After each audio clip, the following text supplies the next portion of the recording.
ଜୟ ଜଗନ୍ନାଥ। ଆଜିର ଟପିକ୍ ହେଉଛି ମୋ ବିଦ୍ୟାଳୟରେ ଶିଶୁ ଦିବସ। କୁହାଯାଏ ଆଜିର ଶିଶୁ କାଲିର ଭବିଷ୍ୟତ। ତାଙ୍କରି ବିକାଶ ପାଇଁ ଜଣେ ଆଦର୍ଶ ଶିକ୍ଷକ ସଦା ସର୍ବଦା ଚେଷ୍ଟିତ। ପିଲାମାନେ ଉତ୍ସାହର ସହ ଅପେକ୍ଷା କରିଥାନ୍ତି ଏହି ଦିନକୁ। ଆଉ ଖୁସି ଆଣି ଦେଇଥିବା ସେହି ମହାନ ବ୍ୟକ୍ତି ଚାଚା ନେହେରୁଙ୍କୁ ସର୍ବପ୍ରଥମେ ତାଙ୍କ ଫଟୋରେ ପୁଷ୍ପମାଲ୍ୟ ସମର୍ପଣ କରି ଶ୍ରଦ୍ଧାଞ୍ଜଳି ଜ୍ଞାପନ ପୂର୍ବକ ଆମ କାର୍ଯ୍ୟକ୍ରମକୁ ଆଗକୁ ବଢ଼ାଇବା।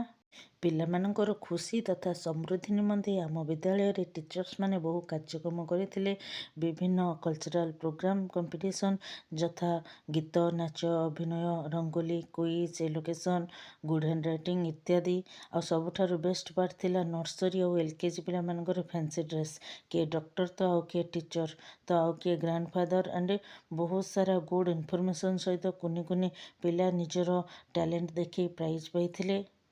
ଏଥିସହିତ ବଡ଼ ପିଲାମାନଙ୍କର ଫୁଡ୍ ଷ୍ଟଲ୍ ଯେଉଁ କାର୍ଯ୍ୟକ୍ରମ ଥିଲା ଯାହାକି ସବୁଠାରୁ ମନମୁଗ୍ଧ କରିଥିଲା। ପିଲାମାନେ ସବୁ ଜାଣିବାକୁ ପାଇଥିଲେ ଯେ କ'ଣ କେମିତି କଲେ ଫୁଡ୍ ଷ୍ଟଲ୍ କେମିତି କରନ୍ତି।